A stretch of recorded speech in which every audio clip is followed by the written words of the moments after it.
So, we got through part of the Forsaken Fortress last time. We didn't finish it though because we have all of the spotlights to take care of.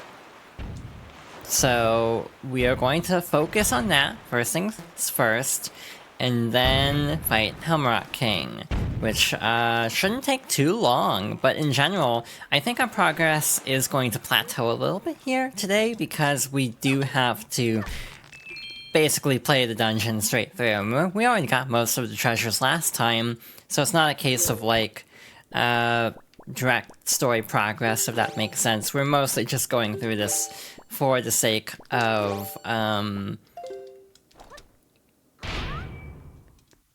am I trying to say? For the sake of like being able to get across a ledge without getting blown up by a cannon. In actuality, you only have to destroy one of the cannons. Which one it is, it's that one. There's the ladder. That wasn't too bad. Again, fun story. This dungeon took me like... Please climb the ladder. This dungeon took me a long time when I first played Wind Waker. Again, this was my very first Zelda game, so I definitely feel like I played very poorly starting out, but I had a very fun experience of just getting very lost trying to navigate. Yeah, this actually didn't take very long. I thought this was gonna be a bit, but with the one spotlight, it's not too bad. Again, if you know that, this really isn't terrible, but without that knowledge, it might be kind of a pain, because then otherwise you might think you have to go through like everything to deactivate all the spotlights, and that takes a bit longer. Anyway, we have to fight the Helmrock King now. I assume it'll skip the cutscene, because most cutscenes end up skipping. We do have to do the escape, though. This is a weird starting location. Normally they start you on the stairs, so I was not expecting that. We also don't have the grappling hook, so we're kind of out of luck in terms of if we fall, we'll just have to wait for the water to slowly rise. So let's not fall. Alrighty then, Helmrock King. This will be interesting. I haven't actually played through Wind Waker for a really long time, but I remember Helmrock King usually gives me trouble. Not for the obvious reason, but just because he will stall out for a really long time. So that's the reason I don't like this fight, because sometimes he'll just not set himself up to be vulnerable. Which can make the fight take forever. Probably why speedrunners skip it now. There's actually a clip you can do to get over, like, under this part here and just go around the spikes. But anyway, yeah, we have about 110 items out of, like, 250 possible locations. The big problem I'm expecting later on is basically having to worry about treasure charts. At some point, we're gonna have to, like, go fishing.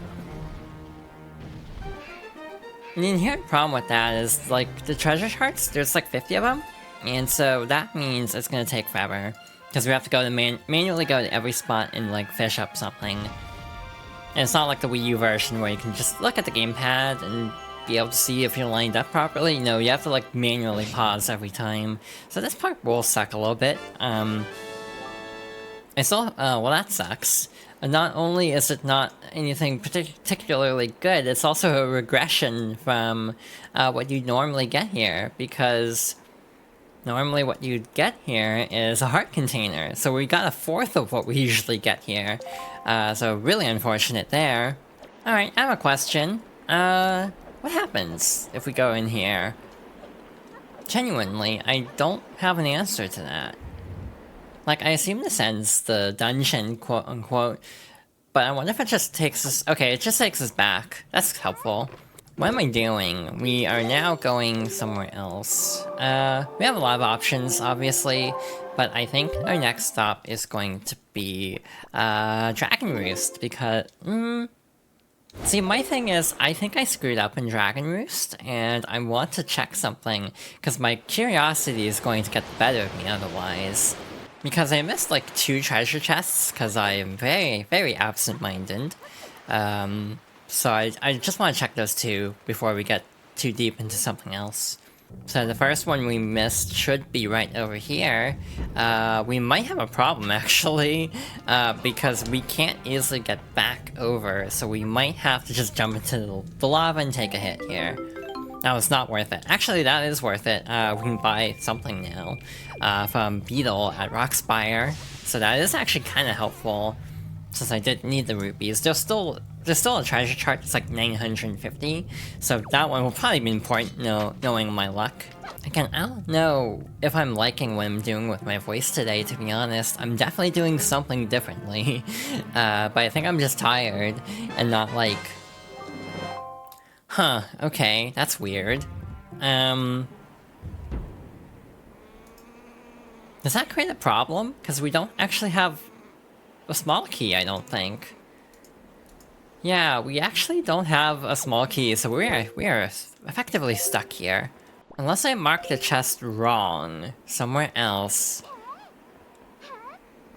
But I don't know where that would be. Okay, this is dumb, but I'm impatient, so we'll see if this actually works. Not if the wind is going that way. Noted. So it can work, just not in this very specific set of circumstances. Cool. So, like... if we can't get a key, because there are no more chests available, maybe Dragon Roost isn't in logic. Again, either there's a way to sequence break the dungeon that I'm not aware of, or we are not supposed to do Dragon Roost, or the seed soft locked. Now, the next question is, what do we do next? An obvious place is Tower of the Gods, not that this is going to be the most productive place, I feel. Just from the standpoint of, we really don't have much to do here. From the perspective of, there's gonna be a lot of, like, keys and items and stuff, so it's not gonna be the most, like, fruitful area, I think, if I had to just make an educated guess here. Which one would this be? Skull Room chest, apparently. And there's the Shoot Eye above Skull Room. Which would be this one. Another treasure chart. Again, off-screen I've been keeping tabs on which treasure charts I'm actually getting. For now, it doesn't really matter though, given that I can't use them anyway. Another treasure chart. I don't even know which one this is. Light 2 torches, I assume. This one says chest behind bombable walls. And I don't know which one that would be, actually. Are there 2 here, or not?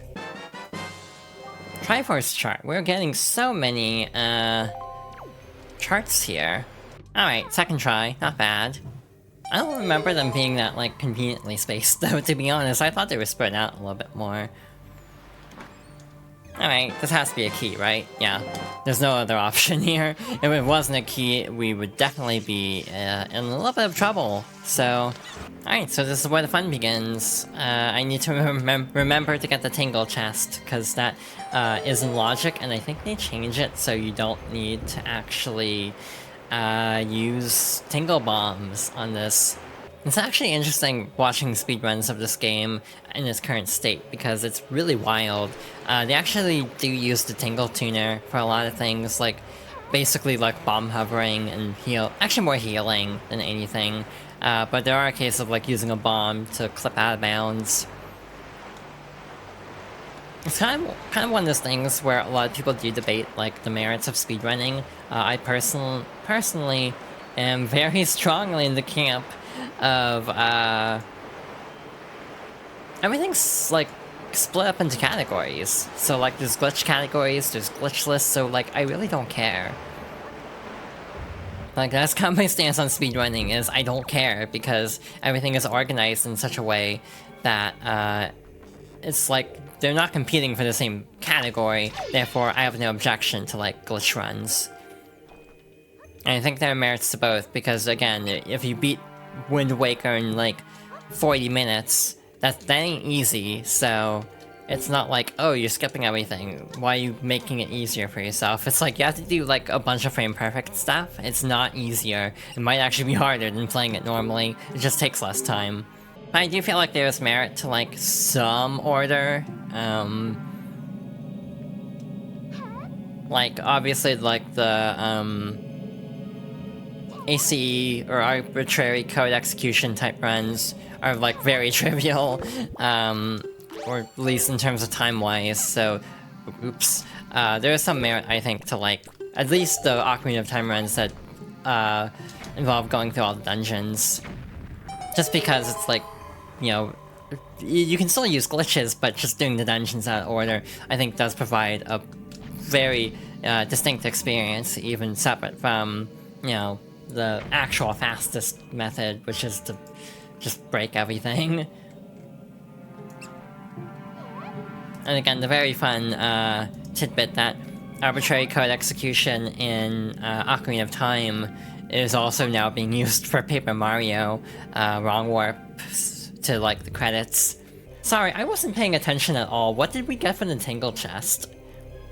Like, I genuinely wasn't paying attention.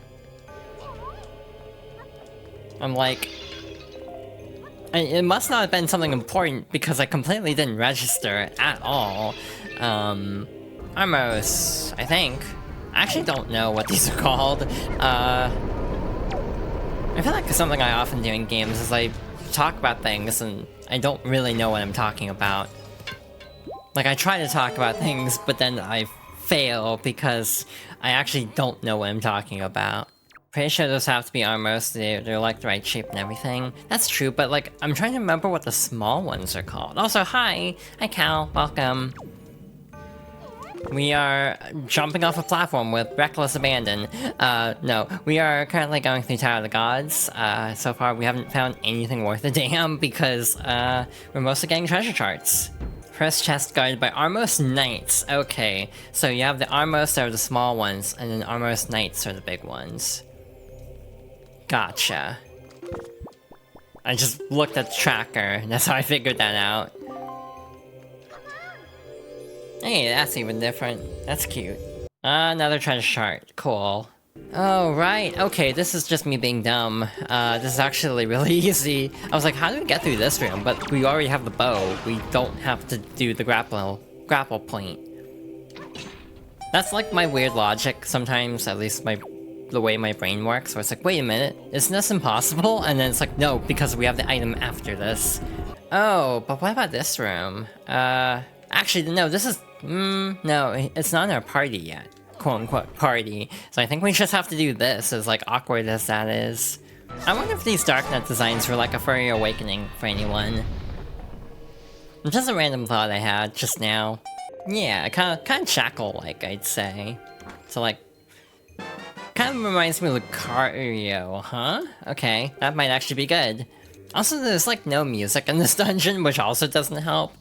Well, worth it, I'd say. Wind Waker never mind, it's not worth it, it didn't break the wall. If it had broken the wall, then it would have been worth it, but... as is, that was just damage for nothing. Again, you almost suspect that this isn't my favorite Zelda based on how much I'm, like, 1, complaining, and 2, playing very badly at the moment. But it's also, again, partly the controller I'm using. I'll blame it on that, at least. I've actually been having a lot of, like, controller problems lately, mostly just because I've been really trying to get into Strive again. Since I finally have a main. I've talked about the story quite a few times, I think, at this point. But basically my issue... oh, getting things in the wrong order. We have to do this first. But my issue right now is I'm trying to use a DualSense because my weird brain processes things like, oh, well... most tournaments are run on PS5, so I should probably get used to using a PS5 controller for this. But like a DualSense is really terrible for this, actually. I feel like a lot of my inputs get completely missed. So yeah, it's been interesting trying to adapt to a totally different controller than what I'm used to. Not that I'm used to fighting games on most controllers, in all fairness, at this level. I got to floor 8 very briefly, was sort of holding my own, but then just had a really bad losing streak yesterday. At some point, I hope to get past floor 8, that is my peak in Strive. The previous time I got to floor 8 was like, just me farming off of people who were playing a new character. I want to say it was Johnny. Right when he came out, I played a lot of Strive, and just kind of took advantage of people still not entirely knowing how to play the character at that point, so... I got a lot of easy wins, and pretty much, I think it was Johnny at least. We have reached the I get distracted from what I'm playing in the game and talk about Guilty Gear part of the stream, clearly. It seems to happen once a night at this point. Alright, what am I doing? We have the hook shot. I can skip all this, can't I? I definitely wish I had thought of that like half an hour ago. Well, that's kind of useless now.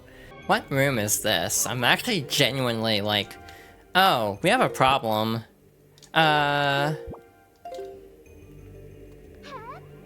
I screw up and miss a chest? Did I run right past something? I think I did. Because it's saying down there's a chest. Oh, I didn't open it. That's on me. That's where the key is. Probably. It better be, at least. There we go. Now we're all set. Oh, I can just... No, wait, I can't. We do have to actually disable all this first. Do I just step on this? I guess so. Okay. Another treasure chart. I am so shocked. We must have, like, all of them, though. Like, there can't be that many more, right? Like, really? Where could there possibly be another treasure chart in this, game? Because we have so many of them. Never mind, I remembered one. There's one at the auction.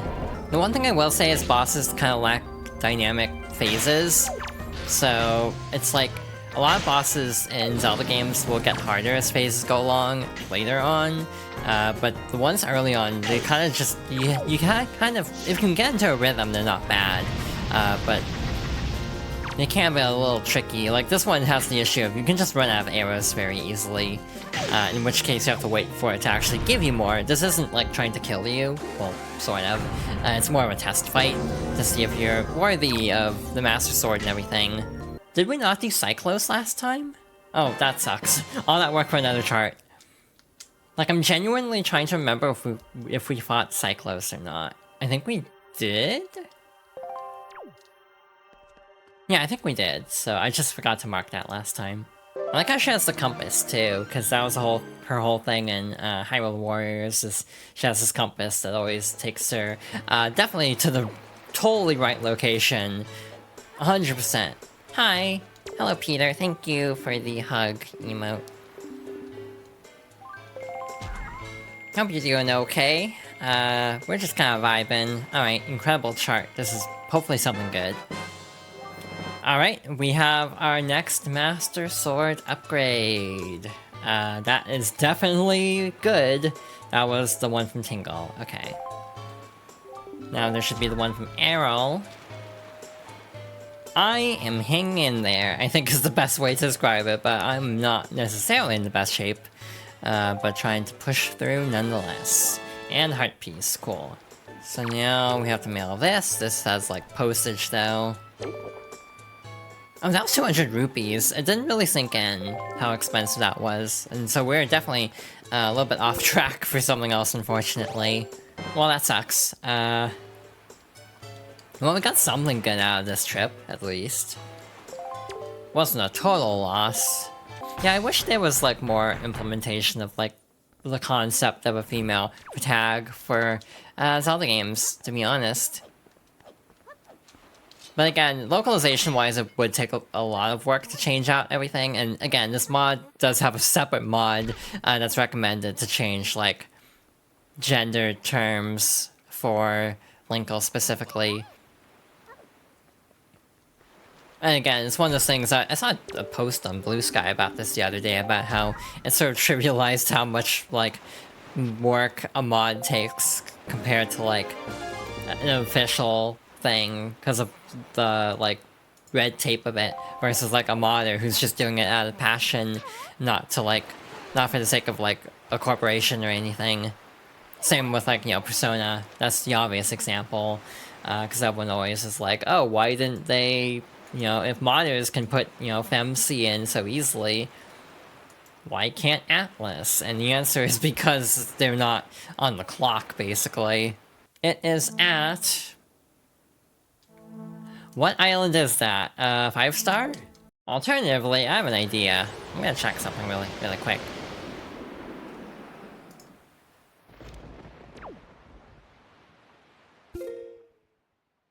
Because, like, there's a ghost ship here. And it just kind of hit me. Like, wait a minute. Does this mod just tell you where the ghost ship is? This whole time? And I just totally wasn't paying attention. Yep, that's totally what it is. Again, I don't think the original does that. I think you actually do have to consult the chart. It doesn't just tell you like that. So that's really nice if that is the case. Alrighty, these should give us a lot, because this is supposed to be for a Triforce chart, which by the way costs like 400 rupees to decipher. So there's a chance that the end of this playthrough is really grindy, but again, I'll do that off stream if necessary. Oh well, that sucks.